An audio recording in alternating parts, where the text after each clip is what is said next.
नमस्कार मित्रांनो, मी प्रसाद नागरगोजे. मित्रांनो, महाराष्ट्र इमारत व इतर बांधकाम कल्याणकारी मंडळामार्फत राज्यातील पात्र बांधकाम कामगारांना विविध कल्याणकारी योजनांचा लाभ दिला जातो.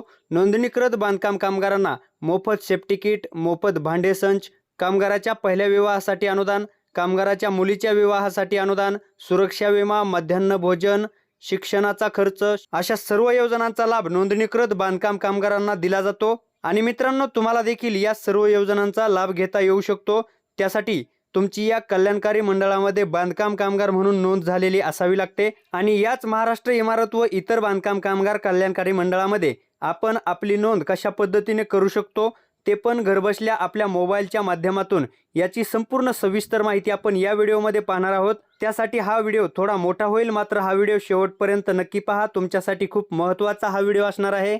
आणि जर तुम्ही चॅनलवर नवीन आलेले असाल तर चॅनलला सबस्क्राइब करा. तसेच समोर येणाऱ्या बेल आयकॉनवर क्लिक करून ऑल नोटिफिकेशन क्लिक करायला विसरू नका, म्हणजे आमच्या अशाच नवनवीन व्हिडिओच्या नोटिफिकेशन तुमच्यापर्यंत सर्वात अगोदर पोहोचत राहतील.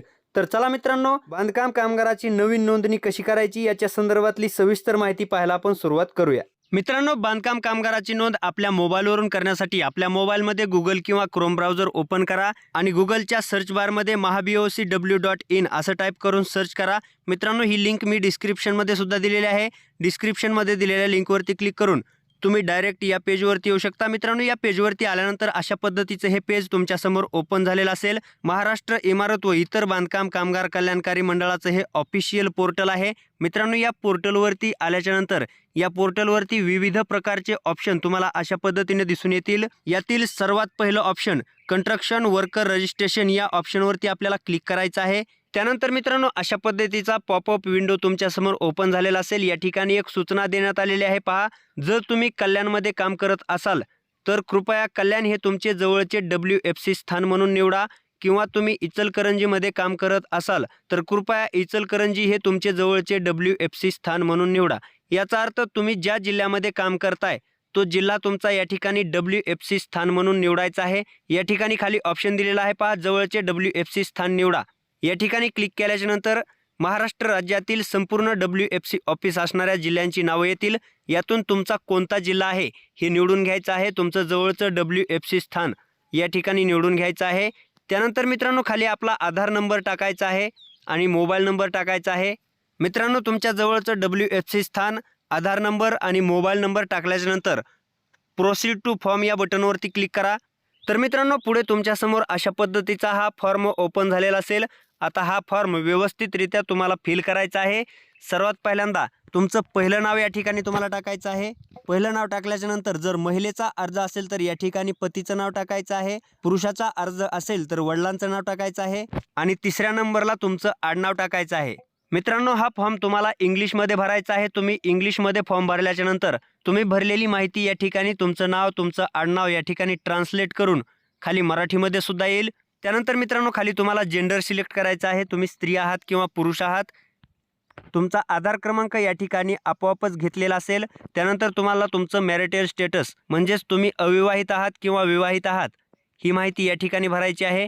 त्यानंतर मित्रांनो, खाली तुम्हाला जन्मतारीख भरायची आहे. जन्मतारीख भरण्यासाठी या ठिकाणी तुम्ही टाईपसुद्धा करू शकता, किंवा या ठिकाणी कॅलेंडर दिलेला आहे त्या कॅलेंडरवरती क्लिक करून अशा पद्धतीने तुम्ही या ठिकाणी तुमची जन्मतारीख निवडू शकता.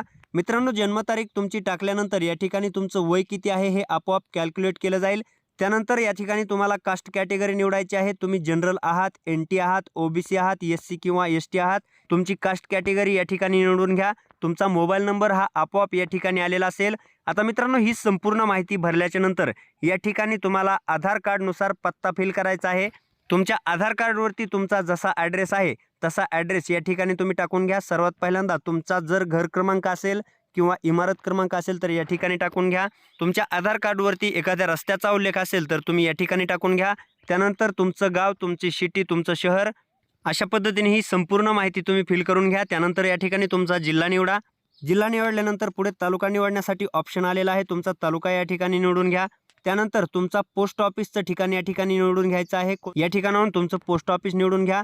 त्यानंतर या ठिकाणी तुमचा पिनकोड आपोआप आलेला असेल. तुमच्या एरियाचा जो पिनकोड आहे तो पिनकोड या ठिकाणी येईल. त्यानंतर मित्रांनो खाली स्क्रोल केल्यानंतर आता तुम्हाला तुमच्या कुटुंबाचा तपशील भरायचा आहे। या ठिकाणी कुटुंबाची व्याख्या दिलेली आहे। कौटुंबिक माहिती फक्त आई वडील, पत्नी आणि पहिल्या 2 पाल्यांची नावे तुम्हाला या ठिकाणी भरता येतील।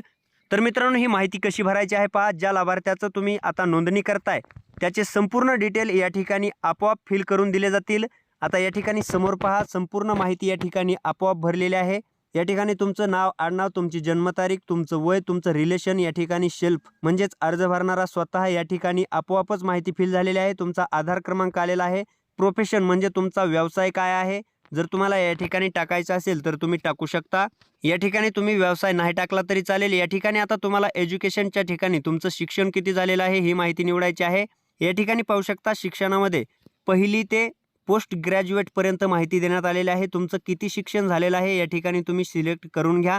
जर तुमचं शिक्षण झालेलं नसेल तर या ठिकाणी नॉट एज्युकेटेड यावरती क्लिक करा। मित्रांनो तुमचं शिक्षण या ठिकाणी निवडल्याच्या नंतर या ठिकाणी नॉमिनीचं ऑप्शन दिलेलं आहे। या ठिकाणी ऑलरेडी रजिस्टर इन BOCW म्हणजेच तुम्ही BOCW पोर्टलवरती आधीच नोंदणीकृत आहात का हे तुम्हाला या ठिकाणी विचारलेलं आहे। जर तुमची अगोदर नोंदणी झालेली नसेल तर हे ऑप्शन रिकामं सोडून द्या। आता मित्रांनो ही संपूर्ण माहिती भरल्याच्या नंतर ॲड मोर या ऑप्शनवरती आपल्याला क्लिक करायचं आहे। तुमचा एक लाभार्थी या ठिकाणी ॲड झालेला आहे। तुमचा स्वतःची माहिती या ठिकाणी ॲड झालेली आहे। आता तुमच्या पत्नीची किंवा तुमच्या आईवडिलांची किंवा तुमच्या मुलांची माहिती अशाच पद्धतीने खाली भरायची आहे। सर्वात पहिल्यांदा नाव, आडनाव, त्यानंतर वडिलांचं किंवा पतीचं नाव, त्यानंतर जन्मतारीख, त्यानंतर रिलेशनमध्ये या ठिकाणी पाहू शकता रिलेशनमध्ये फादर, मदर, वाईफ, हजबंड, सन आणि डॉटर हे ऑप्शन आलेले आहेत। या ठिकाणी तुमचं रिलेशन काय आहे ही माहिती या ठिकाणी निवडून घ्या। त्यानंतर पुढे आधार क्रमांक टाका। आधार क्रमांक टाकल्याच्या नंतर व्यवसाय टाकून घ्या। त्यानंतर शिक्षण टाका। नॉमिनीमध्ये अशा पद्धतीने या ठिकाणी टिक करून घ्या। जर नोंदणी करत असलेल्या व्यक्तीला नॉमिनी म्हणून जोडायचं असेल तर अशा पद्धतीची या ठिकाणी टिक करा। त्यानंतर मित्रांनो ज्याची माहिती तुम्ही भरत आहात त्या व्यक्तीचे BOCW मध्ये आधीच नोंद झालेले आहे का, झालेले असेल तर या ठिकाणी टिक करून घ्या आणि पुढे तुमचा नोंदणी क्रमांक टाकून घ्या। नसेल झाली तर या ठिकाणी हा चेकबॉक्स रिकामा सोडून द्या आणि ॲड मोर या ऑप्शनवरती क्लिक करा। अशा पद्धतीने मित्रांनो तुमच्या संपूर्ण फॅमिलीची माहिती तुम्ही या ठिकाणी भरून ॲड मोर बटनवरती क्लिक करून कौटुंबिक तपशीलचं ऑप्शन पूर्ण करू शकता। आता मित्रांनो खाली पहा नियोक्ता तपशील, या ठिकाणी तुमच्या 90 दिवस कामकाजाच्या दाखल्याचा तपशील भरायचा आहे। पहिल्यांदा तुमच्या कामाचे स्वरूप निवडायचे आहे। या ठिकाणी भरपूर कामाचे स्वरूप देण्यात आलेले आहेत। पाहू शकता तुमचं कोणतं कामाचं स्वरूप आहे या ठिकाणी निवडून घ्या। तुम्ही पेंटर आहात, इलेक्ट्रिशियन आहात, वेल्डर आहात, ग्लास वर्कर आहात, SPL machine operator, SPL machine helper, असे भरपूर ऑप्शन या ठिकाणी दिलेले आहेत। तुमचं कोणतं ऑप्शन आहे, तुम्ही कोणत्यामध्ये काम केलेलं आहे ही माहिती तुम्हाला या ठिकाणी निवडून घ्यायची आहे। त्यानंतर मित्रांनो पुढे टाईप ऑफ इश्युअर म्हणजेच तुम्हाला 90 दिवस काम केल्याचं प्रमाणपत्र जारी करणाऱ्याचा प्रकार या ठिकाणी तुम्हाला निवडायचं आहे। क्लिक करून घ्या। तुम्हाला 90 दिवस काम केल्याचं प्रमाणपत्र कुणी दिलेलं आहे, कॉन्ट्रॅक्टरने, डेव्हलपरने किंवा ग्रामसेवकने दिलेलं आहे किंवा म्युनिसिपल कॉर्पोरेशन, त्यानंतर गव्हर्नमेंट डेव्हलपमेंट अथॉरिटी, नाका कामगार। तुमचं प्रमाणपत्र तुम्ही कोणाकडून घेतलेलं आहे याची माहिती तुम्हाला या ठिकाणी सिलेक्ट करून घ्यायची आहे। त्यानंतर मित्रांनो खाली डिस्पॅच दिनांक म्हणजेच जावक दिनांक आणि जावक क्रमांक हे 2 चेकबॉक्स दिलेले आहेत।